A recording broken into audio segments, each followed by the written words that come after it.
ఇక వివరాల్లోకి వెళ్తే ప్రతిభ ఉన్న వెలుగులోకి రాని అనేక మంది క్రీడాకారులు ఉన్నారని, అలాంటి వారిని క్రీడల్లో ప్రోత్సహించేందుకు సీఎం కప్ 2024 నిర్వహిస్తున్నట్లు మంచిర్యాల జిల్లా కలెక్టర్ కుమార్ దీపక్ అన్నారు. సీఎం కప్ 2024 కార్యక్రమంలో భాగంగా మంచిర్యాల జిల్లా కేంద్రంలోని బాలుర ఉన్నత పాఠశాల మైదానంలో ఏర్పాటు చేసిన క్రీడలను ఆయన ప్రారంభించారు. ఈ సందర్భంగా జిల్లా కలెక్టర్ మాట్లాడుతూ జిల్లా వ్యాప్తంగా అనేక మంది క్రీడాకారులు ఎన్నో క్రీడల్లో రాణించేందుకు ఉత్సాహంతో ఉన్నారని తెలిపారు. అయితే అలాంటి వారిలో ప్రతిభ ఉన్నప్పటికీ దాన్ని వెలికి తీసే అవకాశం రావడం లేదని పేర్కొన్నారు.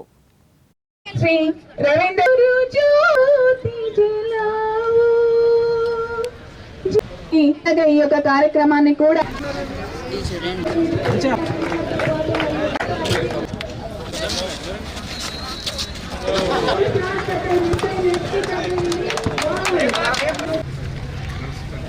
అండ్ ఈ గేమ్స్ అంటే మన లైఫ్లో చాలా ఇంపార్టెంట్ ఉన్నాయి.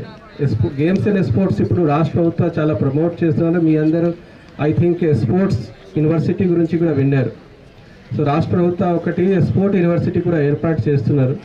దాంతోపాటు ఈ పల్లె లెవెల్లో, మున్సిపాలిటీ లెవెల్లో, మండల్ లెవెల్లో కాంపిటీషన్ చేసేసి జిల్లా లెవెల్కి మీ అందరూ సెలెక్ట్ అయ్యి వచ్చారు. మీ అందరూ మంచిగా ఆడాలి. అండ్ ఇక్కడ నుంచి సెలెక్ట్ అయిన వాళ్ళ రాష్ట్ర స్థాయిలో ఖచ్చితంగా మెడల్ కొన్ని తీసుకురావాల్సింది. ఎందుకు మనకి ఎప్పుడైనా స్పోర్ట్స్ కోటాకి ఇప్పుడు ఉన్న స్పోర్ట్ కోటా రూల్స్ పరంగా రాష్ట్ర స్థాయిలో ఎవరికి మెడల్ వస్తుంది, they will be eligible for sports quota.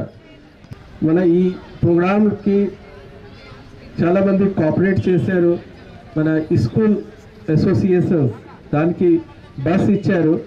So దాని నుంచి మనం లాస్ట్ పల్లెల నుంచి కూడా పిల్లలకి తీసుకొని వస్తున్నాము. సేమ్గా మనకి సింగరేణి కూడా సిఎస్ఆర్ కింద దానికి ఫండింగ్ ఇచ్చారు. రాష్ట్ర ప్రభుత్వం నుంచి సీఎం కప్ చేయడానికి కూడా ఫండింగ్ వచ్చినాయి. సో దాని నుంచి మనం ఎంత మంచిగా ప్రోగ్రామ్ చేయగలుగుతాము. సో ఈ ప్రోగ్రాంలో ఎవరెవరు మనకి సపోర్ట్ చేశారో అందరికీ